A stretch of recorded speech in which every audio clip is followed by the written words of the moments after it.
Welcome back to the channel. Today we're going to have a look at the Wargames Atlantic Halflings.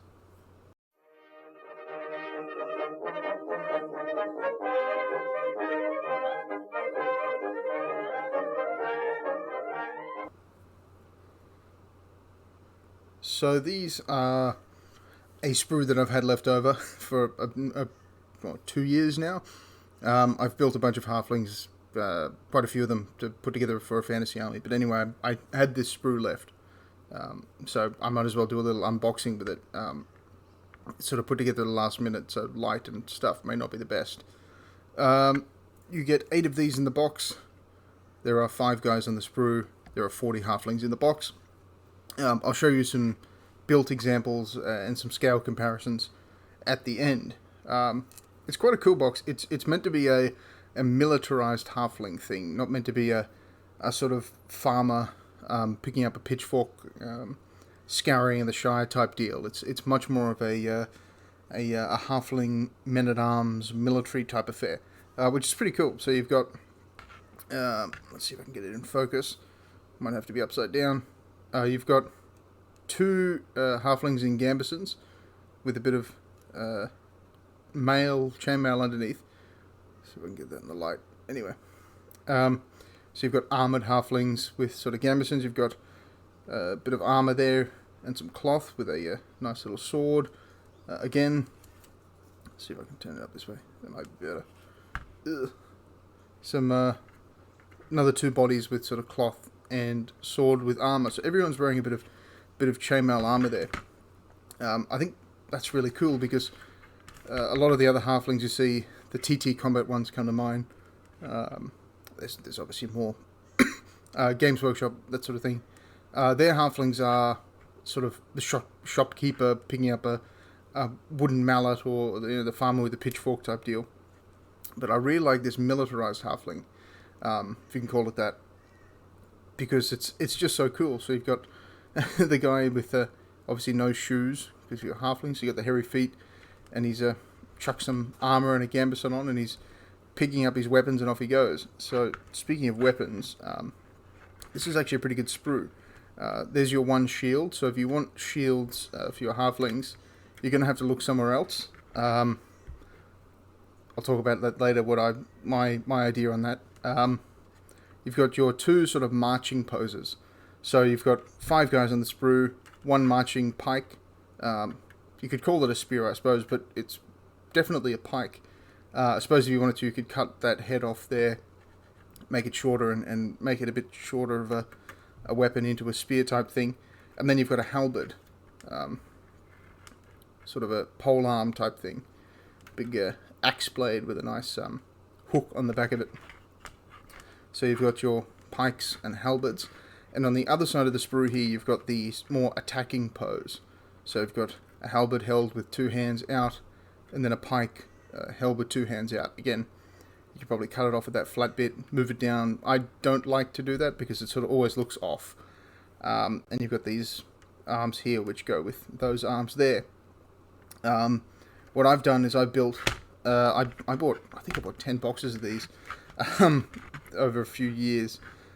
So I've got 50 halflings with pikes and 50 with halberds.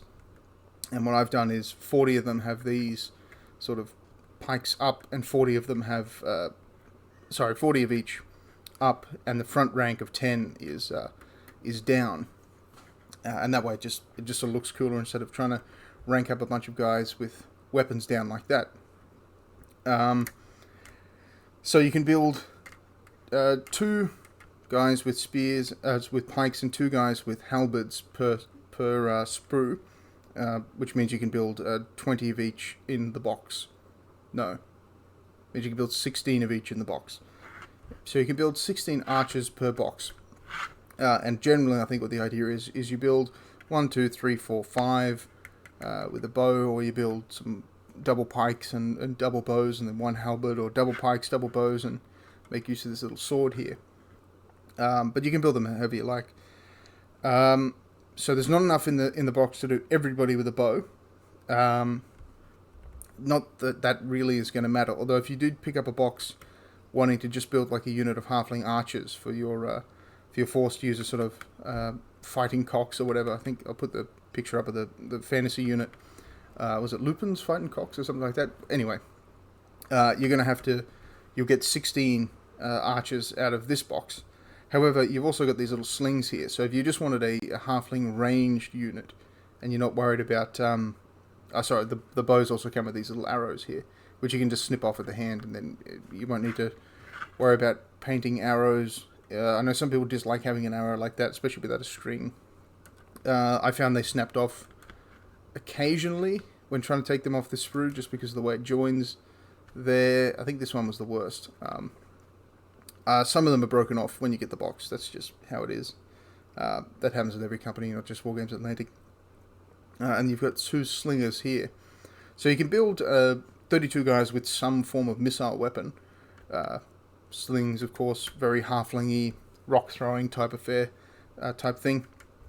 So if you wanted to build a unit of halfling archers and slingers, this would get you 32 of them.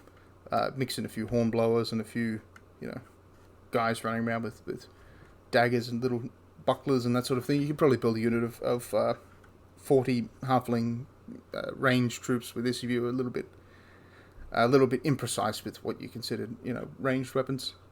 This here also doubles as a banner. I just got a little plastic rod and glued it across that way, hung a flag down off it, and it counts as works very well as a banner. It's very tall. I'll show you a built version. The halfling to pike ratio is certainly quite a big one. You get some quivers here, so you get some. I left these off my archers. I didn't really want to muck around with them, but you've got these quivers here. I'll just stick a few arrows in the base, and it saves me having to paint something extra. Frying pan, of course, very important. Some different arms. The arms were a little tricky, I found, in that it was sort of not super limited poses, but you sort of had to be a bit careful with which ones you used with which. I'll show an example of that. Normally the guy's marching fairly straightforward, just sort of an arm like that at the side or an arm down. Those arms obviously go with the thing there. There wasn't a good arm to give someone with a shield, although I'll explain later because I've taken inspiration from some of these heads here to theme my force a little bit. Anyway, rambling a little, sorry. Let's start with the heads. So you've got down here on the 2 sides what I've called the Roman heads. So you've got the one there and one there, and you'll see that these are sort of Caesarian, late Republican Roman inspired type things. A little bit of a neck at the back, with the cheek guards. Don't know if I can get that in frame. They've got the cheek guards there, and I'm sure you could glue some feathers on top if you were particularly interested. And they go well with this sort of not Roman as such, because it's more of like a bassinet type thing with a nose guard, but it has got that nice traverse crest there. Anyway, the heads are really cool. I gave a bit of I mixed in a bit of these sort of skull cap, nasal helmet type things with the more kettle helmet. You can build 4 guys with kettle helmets on here, so all your pikes and halberds can all be kettle helmeted, which is kind of cool if you want to build like a lord's militia that he's put together, just armed uniformly. You've also got sort of more skull cap type things. There's not a strap down the side. There's actually some mutton chops. Sorry, I've lost the light.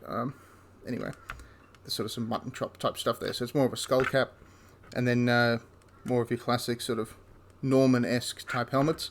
This one was my favourite, obviously, the great helmeted halfling. I used that for sort of a bodyguard and some bodyguards and a special character type pose there.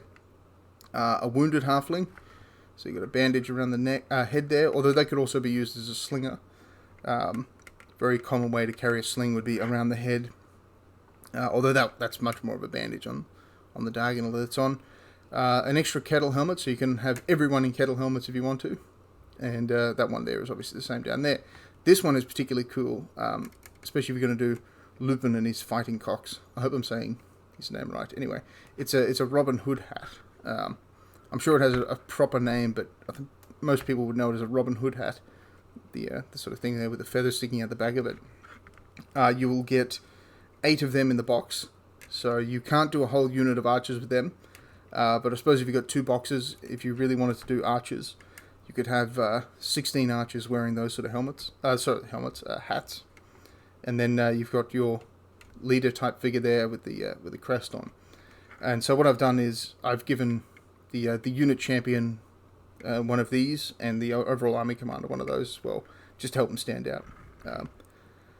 Some other... did I bump that? Yes, I did.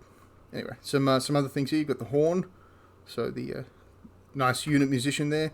So with this horn and with this pike here, you could make musicians and standard bearers if you want to do up a fantasy army, or for anything where you'd want to do ranked up games with musicians and standard bearers. What else have we got here? Oh yes, this little fella, the rooster, which I'll tell you how I used in a minute. You've got this sort of little rooster here that I imagine you're meant to stick on top of this helmet. You can also cut off the top of the pike and put the rooster on it, I suppose. It's more of a little silly extra accessory that they've thrown in. So that's the sprue itself. It's quite nice. It's very good. I would have preferred maybe an extra sword arm, because you can make 8 swordsmen per box. It would have been nice to have a second sword arm, or possibly even a third bow. But otherwise, it's really good. More of these hats, I imagine, would be very nice, but I wasn't particularly attracted to them too much, so I'm sure you could find them online in sort of swap things or bits boxes. So anyway, let's have a look at some built miniatures. So this is part of what I've got painted so far.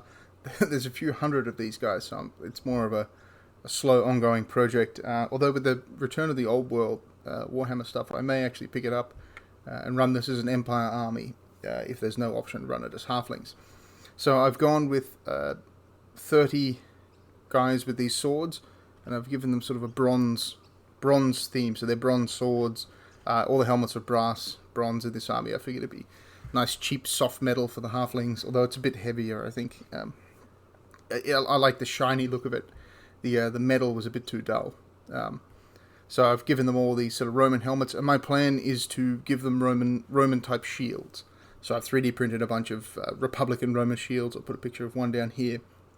It's very Caesarian type thing, and run them as a little elite bodyguard unit or something. Some sort of actually trained halflings.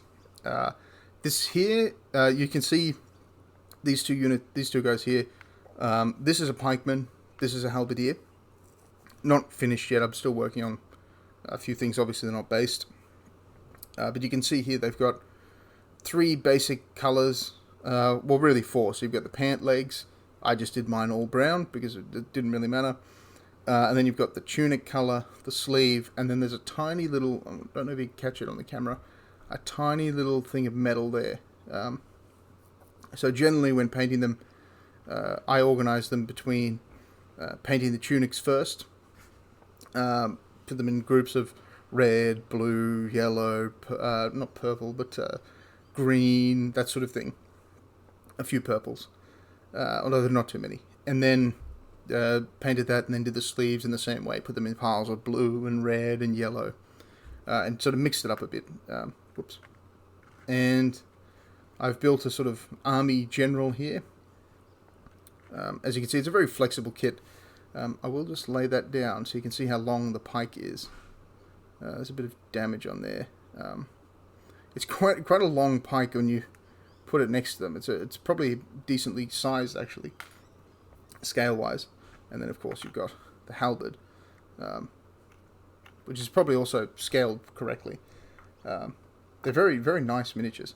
So I gave this guy a cloak with a bit of toilet paper, I think it was, or a tissue or something, wrapped up, soaked in PVA glue, and then that was it, just soaking in PVA glue. Not happy with the colour. I think I'll fiddle with that a little bit.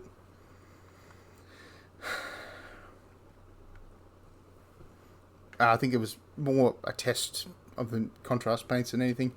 Yeah, they come out quite well. This is all just bits from these sprues. So you can make ranked up guys, you can make a few characters, and you can make a little unit of themey swordsmen. I'll get a few more out and show you what they look like together, and then I'll do a bit of a scout. So these are sort of just easy switch. I just chuck the the halfling great helms and added a bit of a tissue cloak and just soak it in PVA. Let it go on, let it dry out. Stick the helmet on top, and then give the whole miniature a spray. Once the PVA is dried, just undercoat it as you would normally. Cloaks have been fine. Yeah, cloaks are, if you don't really care too much about how they look, tissues make excellent cloaks. You don't need to get the green stuff out. And it's good for me because I can't use green stuff to save my life. So I did a little bodyguards up.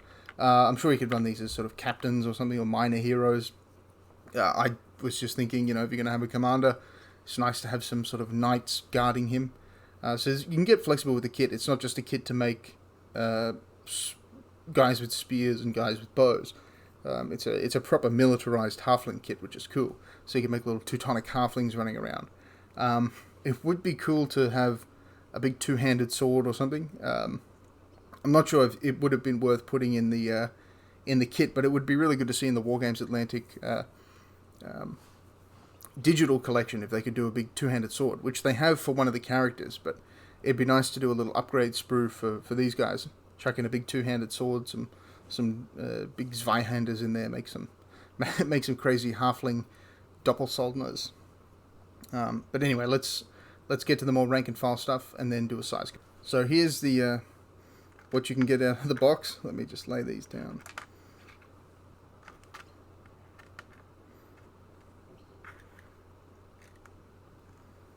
So here's what you can get out of the box.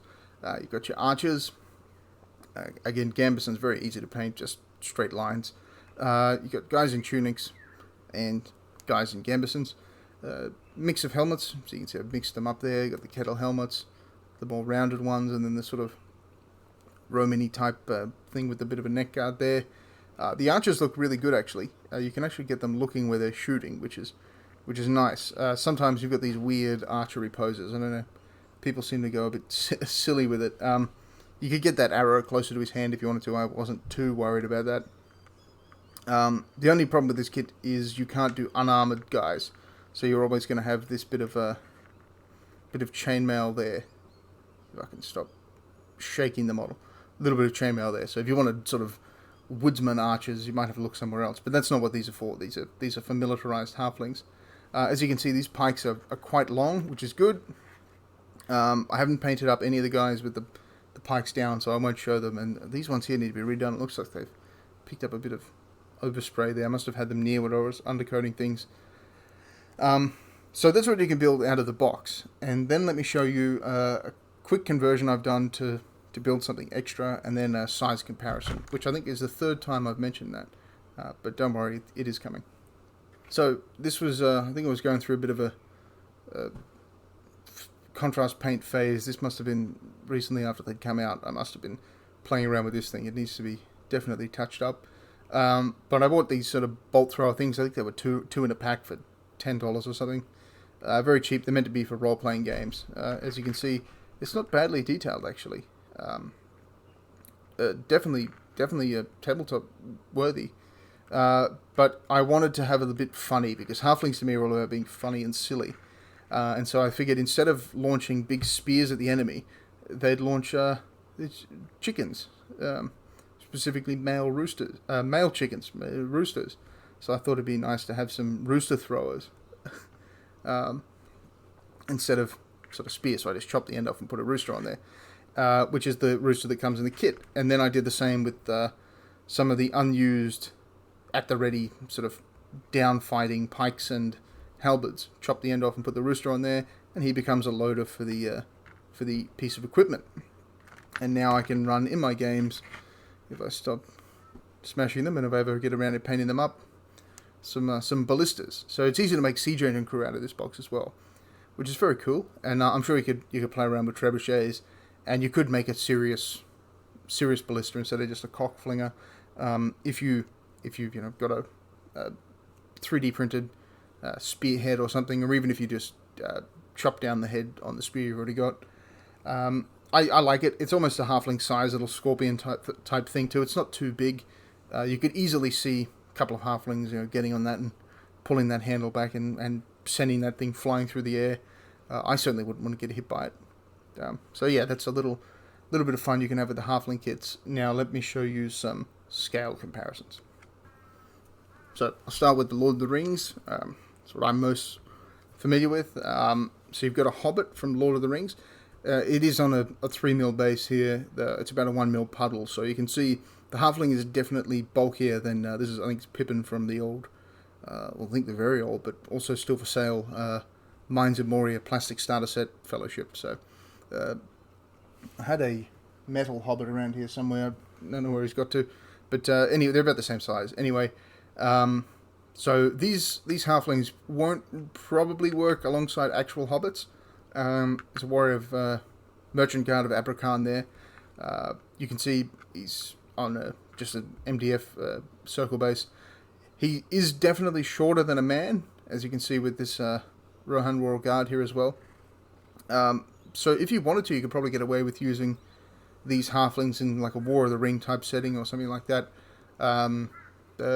What's the thing? The Fall of Fornost and the whole war in Arnor comes to mind, where the hobbits send some archers off to war to fight for Vedui and the Kingdom of Arnor. But I probably wouldn't use these for Lord of the Rings, although there is a size comparison there, just if you're interested. You always have to have some sort of space marine in these things. So you can see there's a Primaris Librarian that I painted up. The halfling is definitely smaller than a Primaris Librarian. I'm not sure if that was sort of ever in question. But if you want to use these things as ratlings in 40k, which is more what this section was about, they're very, very close in size to the ratlings, the way they would be. Here you've got a Wargames Atlantic Grognard that I'm using as Solar Auxilia for my 30k army, but it's also a perfect size for a 40k Imperial Guard figure. So you can see these guys are really good. And what I've done is I've taken a few. I wish I had one on me, but I have stored them somewhere and cannot find them in the sort of 5 minutes before I made this video. Taken the arms off one of these guys. I will use some spare arms I had left over because I'll sport a bunch of boxes of them. Take the arms off them, put it on here, and I gave them the Robin Hood hat, and they make quite good ratlings. The arms actually are pretty good size for the halflings. I'm not sure what that says about the arms, but I think this little pauldron thing works wonders. I'll see if I can find some pictures of them and put them up on the screen. But that little pauldron really does help make the arm look a bit smaller. It just looks like a massive pauldron. So if you want to make ratlings, I should explain, little hobbits in 40k, snipers and thieves and little feral animals, well, humans, little ferals. So they're perfectly valid to make them out of spare grognard bits, or I assume you'd use maybe Einjäger would be good as well, which is the dwarf stuff they make. But any arms with rifles would work. And in the middle is sort of one of the generic. I don't know the company. Every hobby shop I ever go into seems to have a whole wall of these things. Halfling thief character number 7 or whatever. As you can see, it works great, perfect size. The head's a little bit bigger, and the hands are a little bit bigger. But I'm a fan of the old classic fantasy scaling with the big chunky heads and that sort of thing. So this guy works perfect. He could be some sort of ranger hero. He could be a thief. I think I'm probably going to use him as some sort of thief. Looks really cool. I quite like it.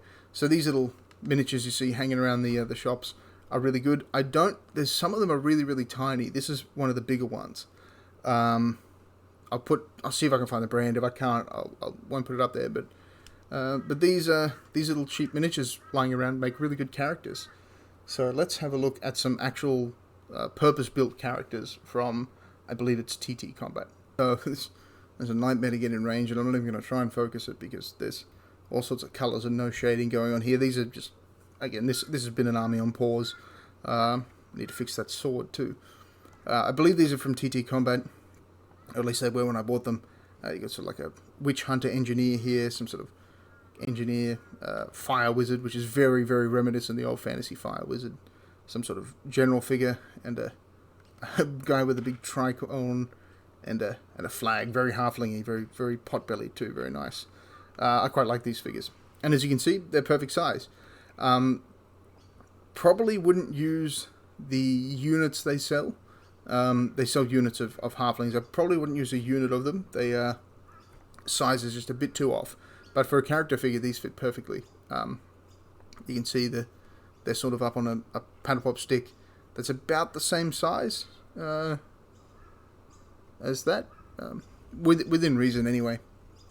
So the T2 Combat Heroes work great with the Wargames Atlantic Halfling miniatures. There's actually, don't know if it's much help, but there's one of those goat riders that they have, and he works perfectly with my Paladin Crusader Halfling. They work great next to each other. Again, you're not mixing these in the same units, but in the same army, they're going to be fine. And to finish it off, I'll just show them next to some Warhammer Fantasy miniatures, and a bit more silliness you can do with these halflings. So the reason I love these halflings so much is because the silliness. One of the options you can take in the Warhammer fan army book that was made for them was a big wagon full of food. That was sort of this big morale booster, and if it got destroyed, they all went ballistic. So I've bought one of these. I think these are the same $10 company that the bolt throwers and the little halfling character came from. It's just a pig pulling a wagon. I bought 3 of these because I thought they were so good. Just so funny. And you can mix up the pig with something else if you like. I like the idea of a giant pig carrying a big bunch of food. Anyway, so you can make a big silly halfling army with these things, but it still looks serious enough to be an actual military force without being too serious to run alongside a big fat pig hauling a bunch of pumpkins. As you can see, he could very much be fighting for some sort of halfling god in some sort of holy war, or just trying to keep an orc away from his food stash.